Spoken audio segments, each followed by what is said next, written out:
I was raised in a culturally Scandinavian home, and storytelling was always emphasized. And so we would always go to the library. My mom would always have me get books, and I'd read about like the Vikings, Norse mythology, history, all kinds of different things. And apparently I've got a famous relative. I was raised with the knowledge that I'm related to Hans Christian Andersen, apparently. And so, I mean, I didn't do anything for that. I got like an applause for that. I mean, thank you.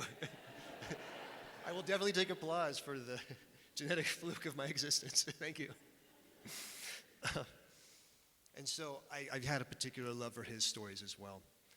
And there's one here that just breaks my heart. And it strikes me as so beautiful. I hope I don't start sobbing when I say it out loud. The steadfast tin soldier was made from a set of 25 tin spoons, and toward the end of the moldings, there was just room for one leg for him.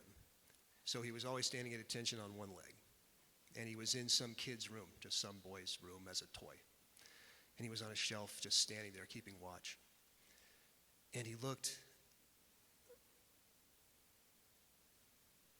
and he saw a paper ballerina. And he saw the paper ballerina on the bookcase across from him. And she had this sequin, like this spangle. And he loved her. So he was keeping an eye on her. He was keeping watch. And she was a ballerina, so she was always up on one leg too. And there was this goblin, this evil jack-in-the-box, that was interested in the ballerina, and he was totally not interested in the tin soldier having anything to do with it. And so he warned him, stay away from her. But the tin soldier just ignored him. And he stared at this ballerina who he was loving, beginning to love. And what happened was, probably due to the meddlings of the jack-in-the-box, the tin soldier ends up getting knocked out of the window of the house. And so he goes down into the street, and he ends up in the gutter, and some kids put him in a paper boat, and he's like going in the paper boat, and he goes down into the deep gutter, and he's accosted by a large rat who demands a toll. He manages to get free of that, and he goes out into a canal. He's swallowed by a fish. The fish is caught and then went to the market, and then the fish is cut open, and the soldier comes out, and he's in the same exact house that he started in. And he looks up, and the ballerina's there.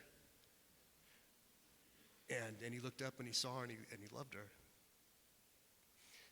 And inexplicably, the kid just kind of threw the tin soldier into the fireplace. The fireplace was lit. And then a wind came, and it blew the ballerina into the fireplace. And he melted, and she turned to ash. And then the next day, when the maid cleaned out the fireplace, she saw a tin heart with the sequin melted into it.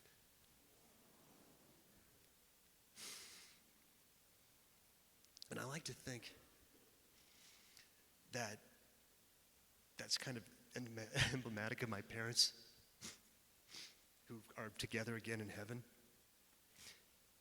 And for the longest time I thought, well, what am I?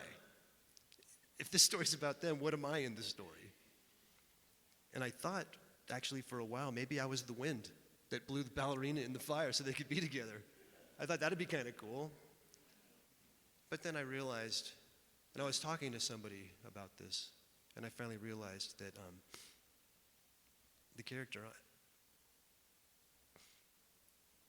I'm the heart with the sequin.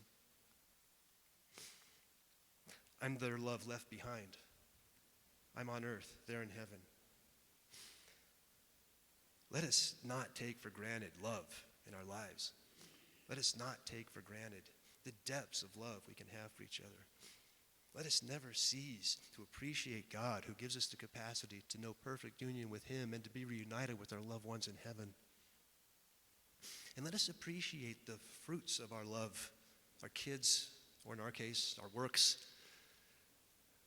Let us appreciate how love can be a mighty creative force in our lives. Because through the vicissitudes of life and on the other side of the suffering, we are at peace. And we know complete and perfect union with God in heaven. In this life, there will always be darkness and light, but light will always have the final say. And so when we search for peace, we will find that peace of Christ that transcends and surpasses wildly all possible understanding. And when we discover that peace, that endless moment, we will be in heaven. This is a piece by McCoy Tyner called Search for Peace.